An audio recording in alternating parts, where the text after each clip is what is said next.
ಆಕಾಶವಾಣಿ ಸಮಾಚಾರ ದರ್ಶನ ಮುಖ್ಯಾಂಶಗಳು. ವಂಚಿತರಿಗೆ ಸಮಾನ ಅವಕಾಶ ದೊರೆತಾಗ ಸಮಾಜದಲ್ಲಿ ನೈಜ ಬದಲಾವಣೆ ಸಾಧ್ಯ. ಮುಖ್ಯಮಂತ್ರಿ ಸಿದ್ದರಾಮಯ್ಯ. ಕುಸುಮ ಸಂಜೀವಿನಿ ಅಭಿಯಾನ ಮತ್ತು 108 ಆಂಬ್ಯುಲೆನ್ಸ್ ಸೇವೆಗಳಿಗೆ ಬೆಂಗಳೂರಿನಲ್ಲಿ ಉಪಮುಖ್ಯಮಂತ್ರಿ ಡಿಕೆ ಶಿವಕುಮಾರ್ ಚಾಲನೆ. ಭಾರತಕ್ಕೆ ವಿದ್ಯುತ್ ಚಾಲಿತ ವಾಹನಗಳ ಜಾಗತಿಕ ಕೇಂದ್ರವಾಗುವ ಸಾಮರ್ಥ್ಯವಿದೆ. ಕೇಂದ್ರ ಸಚಿವ ಎಚ್.ಡಿ. ಕುಮಾರಸ್ವಾಮಿ. ಶಿವಮೊಗ್ಗದಲ್ಲಿ 10 ಕಿಲೋವ್ಯಾಟ್ ಟ್ರಾನ್ಸ್ಮಿಟರ್ ಲೋಕಾರ್ಪಣೆ. ಆಕಾಶವಾಣಿ ದೂರದರ್ಶನ ಆಧುನೀಕರಣಕ್ಕೆ 2,500 ಕೋಟಿ ಮೀಸಲು. ಪ್ರಸಾರ ಖಾತೆ ರಾಜ್ಯ ಸಚಿವ ಡಾ ಎಲ್. ಮುರುಗನ್. ಅವಕಾಶಗಳಿಂದ ವಂಚಿತರಾದವರಿಗೆ ಸಮಾನ ಅವಕಾಶಗಳನ್ನು ಕಲ್ಪಿಸಿಕೊಟ್ಟಾಗ ಮಾತ್ರ ಸಮಾಜದಲ್ಲಿ ನೈಜ ಬದಲಾವಣೆ ಸಾಧ್ಯ ಎಂದು ಮುಖ್ಯಮಂತ್ರಿ ಸಿದ್ದರಾಮಯ್ಯ ಪ್ರತಿಪಾದಿಸಿದ್ದಾರೆ. ಕಾರ್ಕಳದ ಕುಕ್ಕುಂದೂರಿನಲ್ಲಿ ಕಿಸಾನ್ ಸಭಾ ಟ್ರಸ್ಟ್ನ ಮಹಾತ್ಮ ಗಾಂಧಿ ವಸತಿ ಪ್ರೌಢಶಾಲೆಯ ನೂತನ ಸಭಾಂಗಣ ಉದ್ಘಾಟಿಸಿ ಹಾಗೂ ಶಾಲೆಯ 35ನೇ ವರ್ಷದ ಸಂಭ್ರಮೋತ್ಸವದಲ್ಲಿ ಪಾಲ್ಗೊಂಡು ಅವರು ಮಾತನಾಡಿದರು. ಸಮಾನ ಶಿಕ್ಷಣ ಮತ್ತು ಮುಕ್ತ ಅವಕಾಶಗಳು ದೊರೆತರೆ ಪ್ರತಿಯೊಬ್ಬರೂ ಬುದ್ಧಿವಂತರಾಗಲು ಸಾಧ್ಯವಿದ್ದು, ಈ ನಿಟ್ಟಿನಲ್ಲಿ ಶೈಕ್ಷಣಿಕ ಸಂಸ್ಥೆಗಳ ಪಾತ್ರ ಹಿರಿದಾದದ್ದು ಎಂದು ಅವರು ಅಭಿಪ್ರಾಯಪಟ್ಟಿದ್ದಾರೆ. ಸರ್ಕಾರದ ಸಾಧನೆಗಳ ಕುರಿತು ಮಾತನಾಡಿದ ಮುಖ್ಯಮಂತ್ರಿ 2026ರ ಚುನಾವಣಾ ಪ್ರಣಾಳಿಕೆಯಲ್ಲಿ ನೀಡಿದ್ದ 590 ಭರವಸೆಗಳ ಪೈಕಿ ಕೇವಲ 2 ವರ್ಷ 9 ತಿಂಗಳ ಅವಧಿಯಲ್ಲಿ 243 ಭರವಸೆಗಳನ್ನು ಈಡೇರಿಸುವ ಮೂಲಕ ನುಡಿದಂತೆ ನಡೆದಿದ್ದೇವೆ ಎಂದು ತಿಳಿಸಿದ್ದಾರೆ.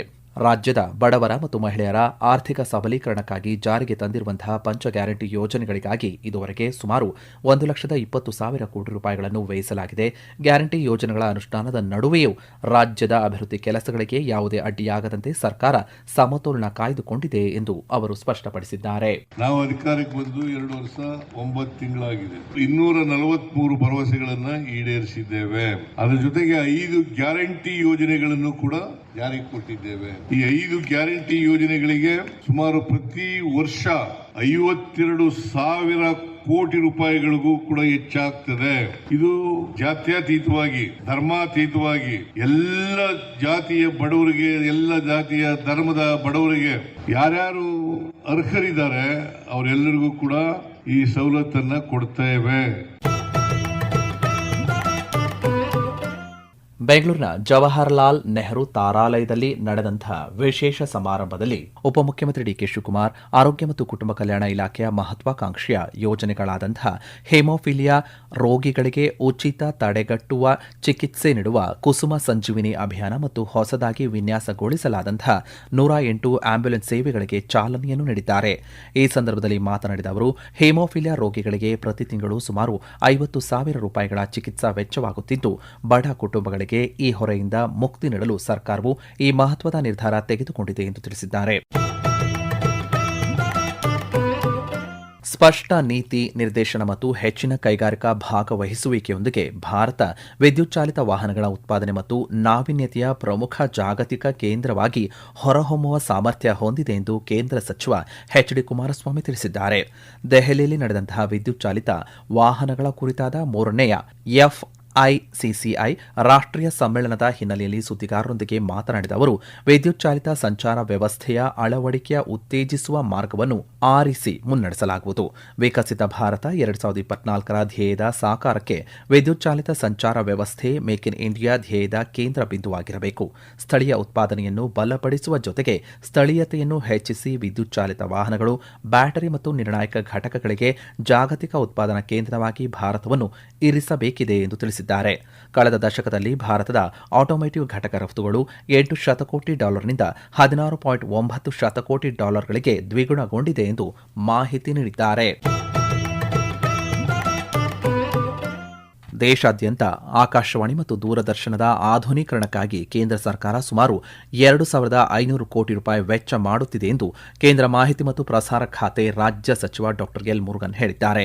ಶಿವಮೊಗ್ಗ ನಗರದ ವಿದ್ಯಾನಗರದಲ್ಲಿರುವಂತಹ ಪ್ರಸಾರ ಭಾರತಿ ಕೇಂದ್ರದಲ್ಲಿ ನೂತನವಾಗಿ ಅಳವಡಿಸಿರುವಂತಹ 10 ಕಿಲೋವ್ಯಾಟ್ ಟ್ರಾನ್ಸ್ಮಿಟರ್ ಅನ್ನು ಲೋಕಾರ್ಪಣೆಗೊಳಿಸಿ ಮಾತನಾಡಿದ ಅವರು, ಈಗ ಅತ್ಯುತ್ತಮ ಧ್ವನಿ ಗುಣಮಟ್ಟಕ್ಕಾಗಿ ಡಿಜಿಟಲ್ ರೇಡಿಯೋ ವ್ಯವಸ್ಥೆಯನ್ನು ಜಾರಿಗೆ ತರಲಾಗುತ್ತಿದೆ ಎಂದು ತಿಳಿಸಿದ್ದಾರೆ. ದೇಶದ ಮೂಲೆ ಮೂಲೆಗೂ ಆಕಾಶವಾಣಿ ತಲುಪುತ್ತಿದ್ದು, ಎಲ್ಲ 23 ಪ್ರಾದೇಶಿಕ ಭಾಷೆಗಳಲ್ಲಿ ಕಾರ್ಯಕ್ರಮಗಳು ಪ್ರಸಾರವಾಗುತ್ತಿವೆ.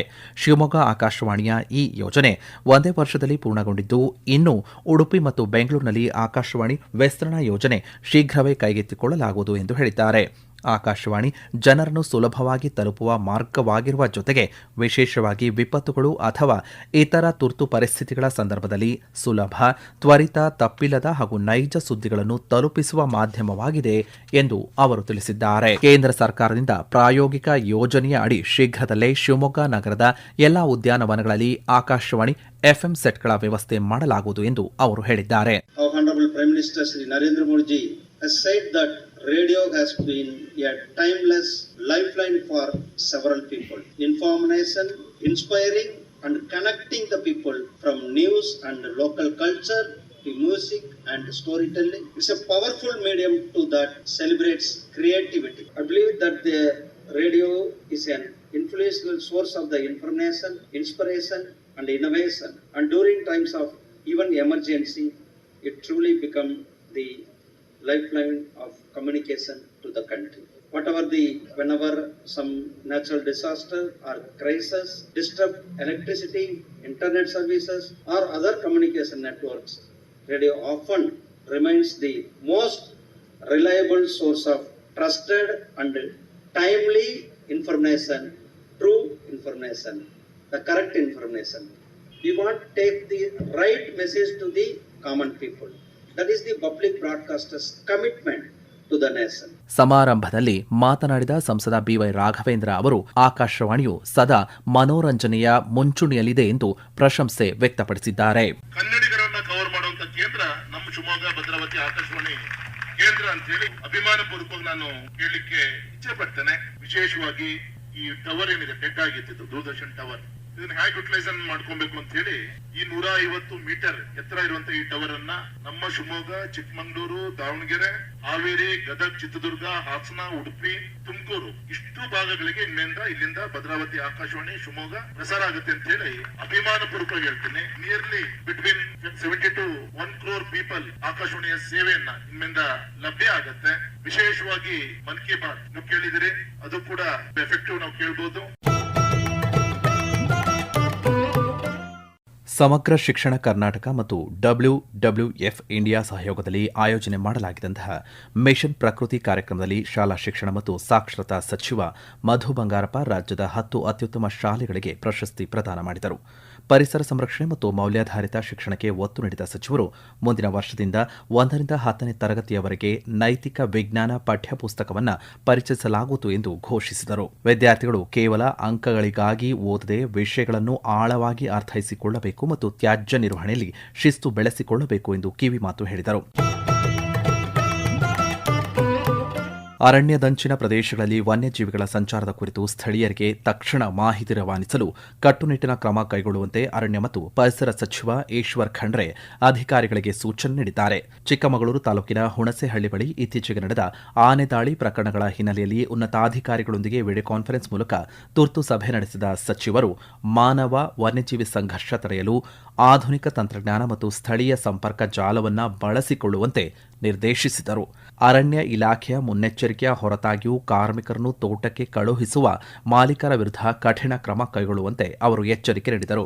ಇದೇ ಸಂದರ್ಭದಲ್ಲಿ ನಾಗರಹೊಳೆ ಮತ್ತು ಬಂಡೀಪುರದಲ್ಲಿ ಸಫಾರಿ ಪುನರಾರಂಭದ ಕುರಿತು ಮಾತನಾಡಿದ ಸಚಿವರು ಸಫಾರಿಯಿಂದ ಬರುವ ಆದಾಯದ 35% ಕಾಡಂಚಿನ ಗ್ರಾಮಸ್ಥರ ಕಲ್ಯಾಣಕ್ಕಾಗಿ ಬಳಸಲಾಗುವುದು ಎಂದು ತಿಳಿಸಿದ್ದಾರೆ. ರಾಜ್ಯದ ಅಗ್ನಿಶಾಮಕ ಮತ್ತು ತುರ್ತು ಸೇವೆಗಳ ಗೃಹ ರಕ್ಷಕ ದಳ, ಪೌರ ರಕ್ಷಣೆ ಹಾಗೂ ರಾಜ್ಯ ವಿಪತ್ತು ಸ್ಪಂದನಾ ಪಡೆ ಅಧಿಕಾರಿಗಳು ಹಾಗೂ ಸಿಬ್ಬಂದಿಗೆ ಮುಖ್ಯಮಂತ್ರಿಗಳ ಪದಕ ಪ್ರದಾನ ಮಾಡಲಾಯಿತು. ಬೆಂಗಳೂರಿನ ಆರ್ಎ ಮುಂಡ್ಕೂರ್ ಅಗ್ನಿಶಾಮಕ ಮತ್ತು ತುರ್ತು ಸೇವೆಗಳ ಅಕಾಡೆಮಿಯಲ್ಲಿ ನಡೆದಂತಹ ಕಾರ್ಯಕ್ರಮದಲ್ಲಿ ಗೃಹ ಸಚಿವ ಡಾ ಜಿ ಪರಮೇಶ್ವರ್ ಗೌರವ ವಂದನೆ ಸ್ವೀಕರಿಸಿ ಪದಕ ಪ್ರದಾನ ಮಾಡಿದರು. ಇದೇ ಸಂದರ್ಭದಲ್ಲಿ 40 ಹೊಸ ಅಗ್ನಿಶಾಮಕ ಜಲ ವಾಹನಗಳನ್ನು ಹಸ್ತಾಂತರಿಸಿದರು.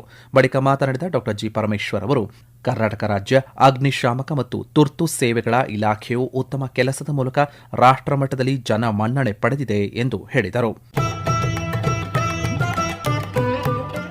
ಭಾರತ ಸರ್ಕಾರದ ವಾರ್ತಾ ಶಾಖೆ ಪಿಐಬಿ ಬೆಂಗಳೂರು ಮತ್ತು ಉಡುಪಿ ಜಿಲ್ಲಾಡಳಿತ, ಜಿಲ್ಲಾ ಪಂಚಾಯತ್ ಮತ್ತು ವಾರ್ತಾ ಹಾಗೂ ಸಾರ್ವಜನಿಕ ಸಂಪರ್ಕ ಇಲಾಖೆ ಸಹಯೋಗದಲ್ಲಿ ಕೇಂದ್ರ ಪುರಸ್ಕೃತ ಯೋಜನೆಗಳ ಕುರಿತು ವಾರ್ತಾಲಾಪ ಮಾಧ್ಯಮ ಪ್ರತಿನಿಧಿಗಳಿಗೆ ಕಾರ್ಯಾಗಾರ ಆಯೋಜನೆ ಮಾಡಲಾಗಿತ್ತು. ಕಾರ್ಯಾಗಾರಕ್ಕೆ ಚಾಲನೆ ನೀಡಿ ಮಾತನಾಡಿದ ಸಂಸದ ಕೋಟಾ ಶ್ರೀನಿವಾಸ ಪೂಜಾರಿ ಅವರು ಕೇಂದ್ರ ಹಾಗೂ ರಾಜ್ಯ ಸರ್ಕಾರದ ಯೋಜನೆಗಳನ್ನು ಜನಸಾಮಾನ್ಯರಿಗೆ ತಲುಪಿಸುವಲ್ಲಿ ಈ ಕಾರ್ಯಾಗಾರ ಹೆಚ್ಚು ಸಹಕಾರಿಯಾಗಿದೆ ಎಂದು ಹೇಳಿದರು. ಕೇಂದ್ರದ ಯೋಜನೆಗಳು ರಾಜ್ಯದ ಯೋಜನೆಗಳನ್ನ ಸಾಮಾನ್ಯ ಜನರಿಗೆ ತಲುಪಿಸಲಿಕ್ಕೆ ಒಂದು ಬದ್ಧತೆಯಿಂದ ನಾವೆಲ್ಲರೂ ಕೆಲಸ ಮಾಡಬೇಕಾದಂತ ವ್ಯವಸ್ಥೆಯ ನಡುವೆ ವಾರ್ತಾಲಾಪ ಅನ್ನುವಂತ ಈ ಕಾರ್ಯಕ್ರಮವನ್ನ ರಾಜ್ಯ ಮತ್ತು ಕೇಂದ್ರ ಸರ್ಕಾರದ ವಾರ್ತಾ ಇಲಾಖೆಯವರು ಹಮ್ಮಿಕೊಂಡಿದ್ದಾರೆ. ಸಮಾಜದಲ್ಲಿ ಅನೇಕ ಬದಲಾವಣೆಗಳು ಆಗ್ತವೆ. ಅದಕ್ಕೆ ಕೇಂದ್ರ ಸರ್ಕಾರವೂ ಕಾರಣ ಆಗುತ್ತೆ, ರಾಜ್ಯ ಸರ್ಕಾರವೂ ಕಾರಣ ಆಗುತ್ತೆ, ಜಿಲ್ಲಾ ಸರ್ಕಾರವೂ ಕಾರಣ ಆಗುತ್ತೆ, ಅನುಷ್ಠಾನ ಮಾಡುವಂತ ಗ್ರಾಮ ಸರ್ಕಾರಗಳು ಕೂಡ ಕಾರಣ ಆಗುತ್ತೆ. ಇದನ್ನೇ ಪ್ರಜಾಪ್ರಭುತ್ವದ ಸರ್ವಶ್ರೇಷ್ಠ ಸಂವಿಧಾನವನ್ನು ಭಾರತ ಹೊಂದಿದೆ ಅನ್ನೋದರ ಒಟ್ಟು ಯೋಚನೆಗಳು. ಮಂಗಳೂರಿನ ಸಂತ ಅಲೋಷಿಯಸ್ ಪರಿಗಣಿತ ವಿಶ್ವವಿದ್ಯಾಲಯದಲ್ಲಿ ರಾಷ್ಟ್ರವ್ಯಾಪಿ ಗ್ರೇಟ್ ಬ್ಯಾಕ್ಯಾರ್ಡ್ ಬರ್ಡ್ ಕೌಂಟ್ನ ಭಾಗವಾಗಿ ನಡೆದಂತಹ ಕ್ಯಾಂಪಸ್ ಬರ್ಡ್ ಕೌಂಟ್ನಲ್ಲಿ 32 ಪಕ್ಷಿ ಪ್ರಭೇದಗಳ ದಾಖಲೀಕರಣ ನಡೆಸಲಾಗಿದೆ. 4 ದಿನಗಳ ಜೀವ ವೈವಿಧ್ಯ ಸಮೀಕ್ಷೆಯು ನಗರದ ಹೃದಯ ಭಾಗದಲ್ಲಿರುವಂತಹ ಅಲೋಷಿಯಸ್ ಸಂಸ್ಥೆಯ 146 ವರ್ಷ ಹಳೆಯದಾದ 37 ಎಕರೆ ವಿಸ್ತೀರ್ಣದ ಹಸಿರು ಕ್ಯಾಂಪಸ್ನಲ್ಲಿ ನಡೆಯಿತು.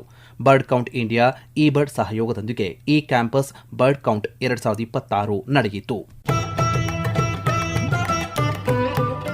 ರಾಜ್ಯ ಸರ್ಕಾರ ಸಣ್ಣ ಕೈಗಾರಿಕೋದ್ಯಮಿಗಳಿಗೆ ನೆರವನ್ನು ನೀಡುತ್ತಿದ್ದು, ಅಧಿಕಾರಿಗಳು ಮಾರುಕಟ್ಟೆ ಮತ್ತು ಸಣ್ಣ ಕೈಗಾರಿಕೋದ್ಯಮಗಳ ನಡುವೆ ಸಂಪರ್ಕ ಸೇತುವೆಯಂತೆ ಕಾರ್ಯನಿರ್ವಹಿಸಬೇಕಾಗಿದೆ ಎಂದು ಆಹಾರ ಸಚಿವ ಕೆಎಚ್ ಮುನಿಯಪ್ಪ ಸೂಚಿಸಿದ್ದಾರೆ. ಬೆಂಗಳೂರು ಗ್ರಾಮಾಂತರ ದೇವನಹಳ್ಳಿಯಲ್ಲಿ ಆಯೋಜನೆ ಮಾಡಲಾಗಿದ್ದಂತಹ ಪಿಎಂ ವಿಶ್ವಕರ್ಮ ಪ್ರದರ್ಶನ ಮತ್ತು ಮಾರಾಟ ಮೇಳ ಉದ್ಘಾಟಿಸಿ ಮಾತನಾಡಿದ ಅವರು, ಕುಶಲಕರ್ಮಿಗಳ ವಸ್ತುಗಳಿಗೆ ಸೂಕ್ತ ಮಾರುಕಟ್ಟೆಗೆ ವ್ಯವಸ್ಥೆಯನ್ನು ಕಲ್ಪಿಸಬೇಕಾಗಿದ್ದು, ಕುಶಲ ಕೈಗಾರಿಕೋದ್ಯಮಿಗಳಿಗೆ ಸಾಲ ಸೌಲಭ್ಯ ಒದಗಿಸಬೇಕಾಗಿದೆ ಎಂದು ಹೇಳಿದರು. ಪಿಎಂ ಕಿಸಾನ್ ಯೋಜನೆಯ ಫಲಾನುಭವಿಗಳಿಗೆ ಸಹಾಯಧನ ನೀಡುವ ಮೂಲಕ ಅವರನ್ನು ಸ್ವಾವಲಂಬಿಗಳನ್ನಾಗಿ ಮಾಡಬೇಕಾಗಿದೆ.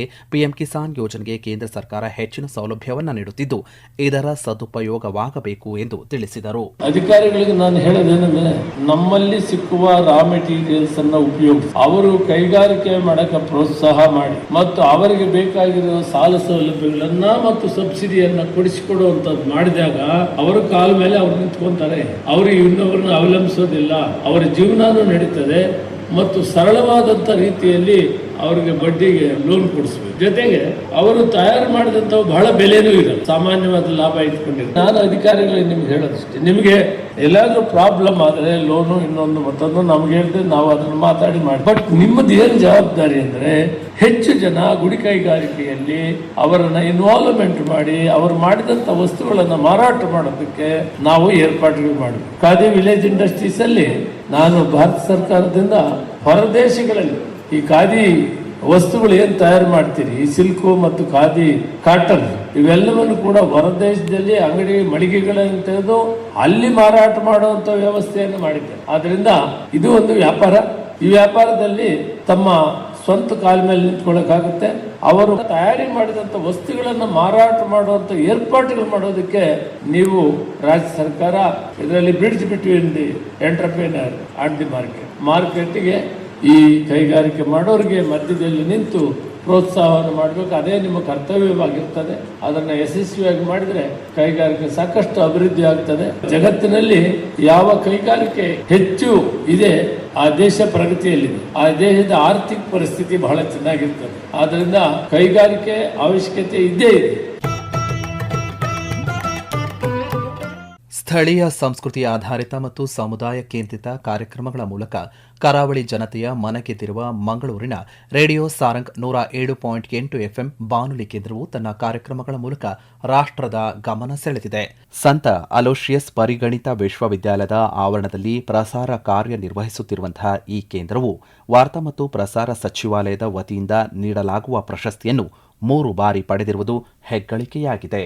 ಇದು ಕರಾವಳಿಯ ಬಹುಭಾಷಾ ಸಂಸ್ಕೃತಿಯನ್ನು ಪ್ರತಿನಿಧಿಸುತ್ತಿದ್ದು, ಕನ್ನಡ, ತುಳು, ಕೊಂಕಣಿ ಮತ್ತು ಬ್ಯಾರಿ ಭಾಷೆಗಳಲ್ಲಿ ಕಾರ್ಯಕ್ರಮ ನೀಡುತ್ತಿದೆ ಎಂದು ವಿಶ್ವವಿದ್ಯಾಲಯದ ಕುಲಪತಿ ರೆವರೆಂಟ್ ಫಾದರ್ ಡಾಕ್ಟರ್ ಪ್ರವೀಣ್ ಮಾರ್ಟಿಸ್ ತಿಳಿಸಿದ್ದಾರೆ. ಕೇಂದ್ರ ಸರ್ಕಾರದ ನಿಯಮದಂತೆ ಶಿಕ್ಷಣ ಸಂಸ್ಥೆಗಳು ಮತ್ತು ಸ್ವಯಂ ಸೇವಾ ಸಂಸ್ಥೆಗಳಿಗೆ ಸಮುದಾಯ ಬಾನುಲಿ ನಡೆಸಲು ಅವಕಾಶವಿದ್ದು, ಅದರಂತೆ ಈ ಸಂಸ್ಥೆಯು ಸಮುದಾಯದ ಏಳಿಗೆಗಾಗಿ ಶ್ರಮಿಸುತ್ತಿದೆ. ಆರಂಭದಲ್ಲಿ ಕೇವಲ 2 ಗಂಟೆಗಳ ಪ್ರಸಾರವಿದ್ದ ಈ ಕೇಂದ್ರ ಬೆಳಿಗ್ಗೆ 6 ರಿಂದ ರಾತ್ರಿ 10ರವರೆಗೆ ನಿರಂತರ 16 ಗಂಟೆಗಳ ಕಾಲ ಟ್ರಾನ್ಸ್ಮಿಟರ್ ಮೂಲಕ ಹಾಗೂ ಡಿಜಿಟಲ್ ಅಪ್ಲಿಕೇಶನ್ಗಳಲ್ಲಿ 24 ಗಂಟೆಗಳ ಕಾಲ ಲಭ್ಯವಿದೆ. ಈ ರೇಡಿಯೋದ ವಿಶೇಷತೆ ಎಂದರೆ ಇದು ಕರಾವಳಿಯ ಬಹುಭಾಷಾ ಸಂಸ್ಕೃತಿಯನ್ನು ಪ್ರತಿನಿಧಿಸುತ್ತಿದ್ದು, ಕನ್ನಡ, ತುಳು, ಕೊಂಕಣಿ ಮತ್ತು ಬ್ಯಾರಿ ಭಾಷೆಗಳಲ್ಲಿ ಕಾರ್ಯಕ್ರಮಗಳನ್ನು ನೀಡುತ್ತಿದೆ. ಒಟ್ಟಾರೆಯಾಗಿ ಕಲೆ, ಆರೋಗ್ಯ, ಶಿಕ್ಷಣ ಮತ್ತು ಮನರಂಜನೆಯ ಮೂಲಕ ಸಮಾಜದ ಎಲ್ಲಾ ವರ್ಗದ ಜನರ ಮನಗೆದ್ದಿದೆ. ಇದುವರೆಗೂ ಸಮಾಚಾರ ದರ್ಶನ ಕೇಳಿದಿರಿ. ಸುದ್ದಿ ಸಂಪಾದಕರು ತುಕಾರಾಮ ಗೌಡ ಜಿ, ಸಹಾಯಕ ನಿರ್ದೇಶಕರು, ಪ್ರಸಾರ ನಿರ್ವಹಣೆ ಮತ್ತು ಪ್ರಸ್ತುತಿ ಚೇತನ್ ಸಿವಿ.